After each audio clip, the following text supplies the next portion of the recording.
नमस्कार शेतकरी मित्रांनो, आज आपण आंबे बागत आहे.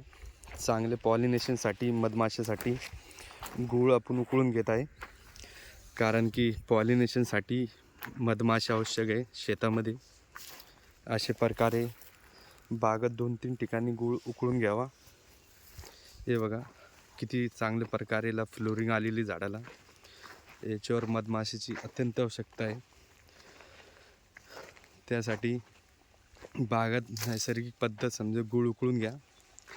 त्याच्या वाफेनं त्यांना मधमाशा बागेत येतील आणि चांगले पॉलिनेशन होऊन चांगलं माल याला धरते ना. आपल्याला अतिरिक्त बुरश्या वगैरे पण फवारू शकतो आपण झाडावर.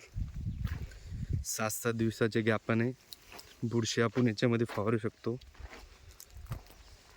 चांगल्यापैकी फ्लोरिंग आलेली आहे. याच्यावर मधमाशीची आवश्यकता आहे झाडावर सध्या. हे बघा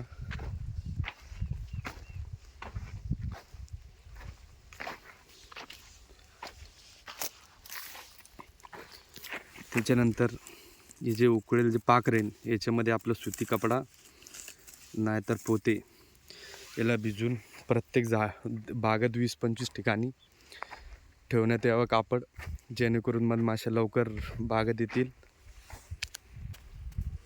अशा प्रकारे नवीन नवीन प्रयोग बघण्यासाठी राज नर्सरी या चॅनलला सबस्क्राईब करा. कशा प्रकारे फ्लोरिंग आलेली आहे आपल्या पूर्ण मार्गदर्शनाखाली. हे बघा असेच नवीन नवीन प्रयोगासाठी चॅनलला सबस्क्राईब करा.